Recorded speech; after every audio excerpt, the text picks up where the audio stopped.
Buenas, mi nombre es Gilmer Pérez, residente de cuarto año en anestesiología de la Universidad Autónoma de Bucaramanga. Hoy les presento el póster del trabajo de investigación titulado Factores asociados a la incidencia de delirio postoperatorio intrahospitalario en pacientes mayores de 65 años llevados a prostatectomía. Es importante tener en cuenta que el delirio postoperatorio es un trastorno agudo de la función cerebral caracterizado por alteración fluctuante de la conciencia, pensamiento organizado, relación en el entorno o déficit de atención, generalmente en ancianos en el periodo postquirúrgico. Su prevalencia promedio es de 20%, sin mecanismo fisiopatológico claro, aunque con múltiples factores que parecen estar relacionados desde la vulnerabilidad del paciente hasta las intervenciones perioperatorias.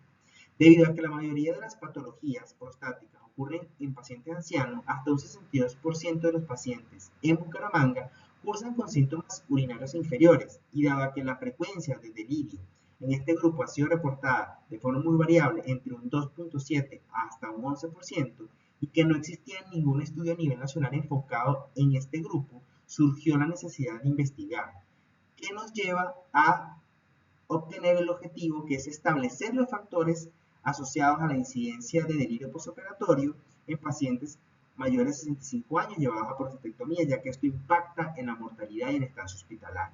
Dentro de la metodología se realizó un estudio de corte prospectivo en el que se incluyeron pacientes mayores de 65 años llevados a prostatectomía en la Fundación Oftalmológica de Santander Foscal y en la Fundación Fosunat desde julio de 2024 hasta mayo de 2025.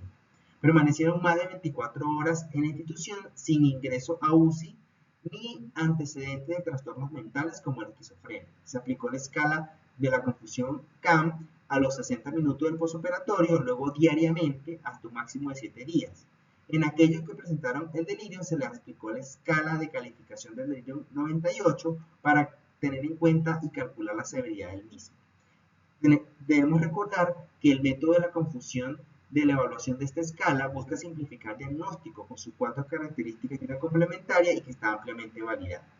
Dentro de este estudio se presentaron 2 cohortes: pacientes que se sometieron a anestesia raquídea y anestesia general, con un análisis univariado y bivariado donde se determinó la causalidad, variables cualitativas que se analizaron mediante el test de Chi cuadrado con un nivel de significancia de 0.05. Dentro de los resultados obtenidos se incluyeron 180 pacientes con un promedio de edad de 71.2 años, un índice de masa corporal promedio que fue de 25.3, la escala de Bartel mayor de 80 se presentó en el 89% de los casos, y un índice de Charlson de 1 a 2 puntos en el 42% de los pacientes. El 87.7% fue intervenido por una patología benigna. La incidencia de delirio se presentó en 30 pacientes, que representa un 17%. 14 de ellos recibieron anestesia regional y 16 anestesia general, con un tiempo promedio de aparición de 10.9 horas, una duración de 11.6 horas, y solo 48.2% de ellos recibió un tratamiento específico. De los 30 que presentaron la enfermedad, el 59% fue leve, el 27% fue moderado y un 14% de forma severa. Al desglosar las variables relacionadas con la aparición del delirio, se encontró que el tener un Bartel menor a 60, un Charlson mayor de 3 y un ASA dentro de la clasificación mayor de 3, y el uso de sonda vesical preoperatoria aumenta la frecuencia de aparición del delirio. Al separar los grupos con anestesia raquídea y anestesia general, no aumentó en la prevalencia de la enfermedad, es decir, no tuvo una significancia estadística. Sin embargo, al caracterizar los medicamentos utilizados, no hubo diferencia con el uso de propofol o el fentanilo, pero sí claramente cuando se aplicó el midazolam como una benzodiazepina. Adicional, se presentó un aumento de la incidencia en los que recibieron vasopresores en el intraoperatorio, de tal manera que dentro de las conclusiones, comparado con la literatura, se observa una incidencia alta de delirio postoperatorio.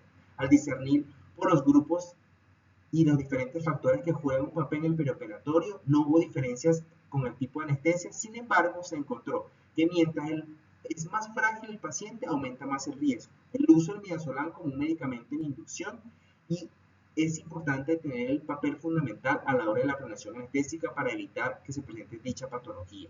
Además, que el tiempo de duración del delirio fue corto, con una severidad que fue leve, y la mayoría no requirió un manejo farmacológico.